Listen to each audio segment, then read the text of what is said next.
everybody, Trevor here. This is going to be a different kind of video. I'm going to review a classic CGI train show known as Chuggington, which lasted from 2008 all the way to 2021. Boy, that's a very long time. This show was originally on CBeebies and had a total of 6 seasons and 176 episodes. There was also going to be a 7th season, but as of 2023, it was unfortunately cancelled for some strange reason. In addition, the idea for Chuggington was originally greenlit by the Learning Curve CEO named Dick Rothkopf, who originally disliked the original Thomas brand as he thought it was too gender biased, mean spirited, and old fashioned. Man, what a dick. But on a more serious note, I highly disagree with what he said about Thomas because I still think the first 24 seasons were overall great. Not perfect, but better than some modern day preschool shows. But the real person who created Chuggington was none other than a woman named Sarah Ball, who is also a writer and director for the show. She wrote various Bob the Builder specials in the past as well, which was quite interesting since I also happen to like Bob the Builder in the first place, so props to her. Now, like Thomas and Friends, Chuggington was originally British and had 2 separate dubs, one for the UK, the other for the US. I don't know which one is better, but who cares? It's not as down to earth as the original Thomas show.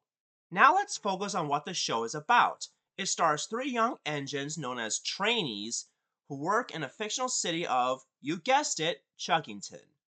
Every day, they were tasked by a talking traffic announcer known as V, who is basically a more friendly and motherly version of Tower from the original 1991 adaptation of The Little Engine That Could. She also reminds me of the Whoopi Goldberg version from the 2011 remake in terms of her kind and caring personality. And like Sir Topham Hatt, she can be stern sometimes when an engine misbehaves or doesn't do as they are told, which is why I like V. Let's move on to the 3 main engine characters. There is a red diesel named Wilson, who is based on an American EMDF unit, a blue and yellow diesel named Brewster, whose livery reminds me of D199, an old stuck-up from the Railway series, except that he's a British Rail Class 55, and a green, white, and purple Japanese high-speed diesel named Coco, who makes me think of her as an earlier version of Kana from All Engines Go. Each character has a unique catchphrase. For examples, Wilson says, "Let's ride the rails." Brewster says, "Honking horns." And Coco says, "Train-tastic." While these catchphrases may not be as memorable as Cinders and Ashes or Fizzling Fireboxes from the original Thomas show, but at the very least, they are original and have a much better ring to them. Now, keep in mind that I won't be able to cover all the characters, otherwise we'd be here all day. So let's focus on the human characters, including Morgan, who is the chief engineer mechanic, as well as Laurie, who is an Irish woman who works with Morgan. There's even the mayor of Chuggington, who unfortunately hasn't had any lines in the show. Seriously, why didn't they give the guy any lines?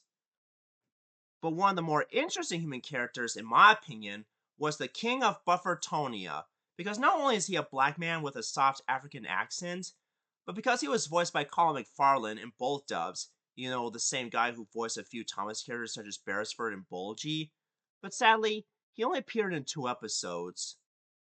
Overall, when it comes to these human characters in Chuggington, I think most of them are quite interesting, and I love how they interact with the engine characters like Wilson, Brewster, and Coco. It also shows that they are very important to the show's lore too, and not just the engines themselves. Speaking of engine characters, if I had to pick at least one favorite character, it would be Old Puffer Pete. While his basis is unclear, he does remind me of Bo from Thomas and Friends in terms of his old age. And as some of you may already know, I love old steam engines, especially in fiction.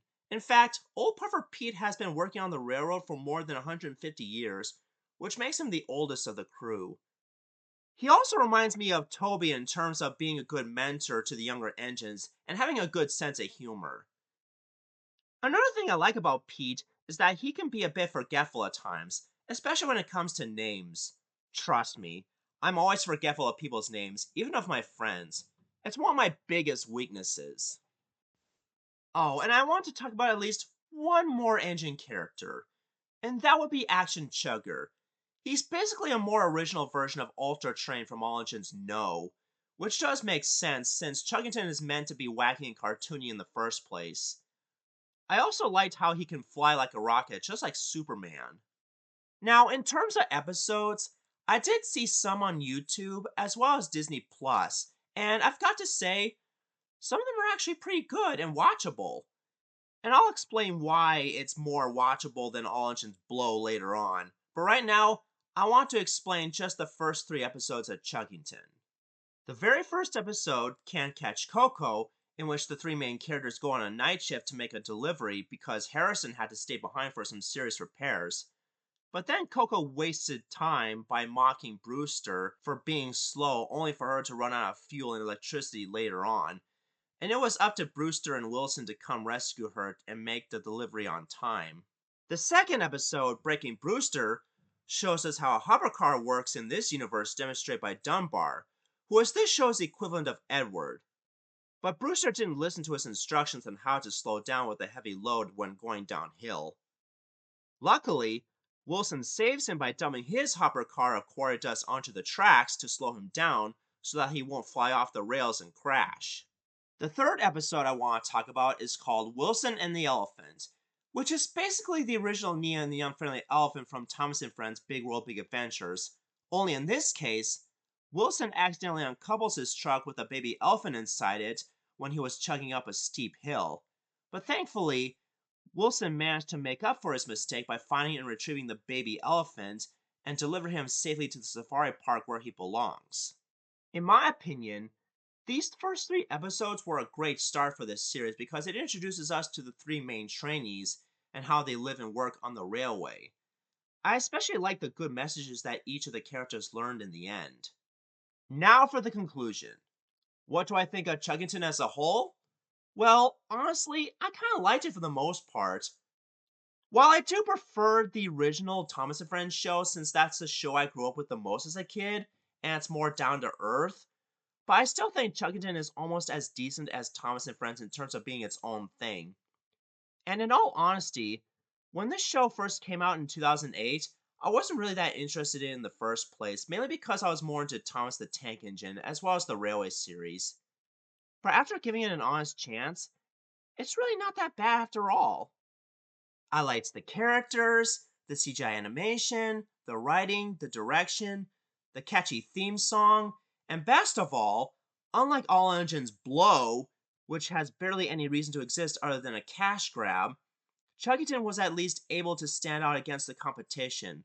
So therefore, it has a much better reason to exist than All Engines Stop. As for my rating, I'd give it the same score as Paw Patrol in terms of originality and why it was popular to begin with, which would be an 8 out of 10 stars. While it may not be my most favorite modern day preschool show, it's definitely 10 times better than Cocomelon in terms of plot, characters, songs, and 3D animation. But I honestly would love to hear your honest opinions on Chuggington as a franchise. Do you like it, hate it, or think it's meh? Also, I might review the other train shows, particularly Underground Ernie and the Mighty Express someday, but the problem is, I haven't seen all the episodes of those shows yet. This is Trevor Davis signing off, and have a great Memorial Day weekend.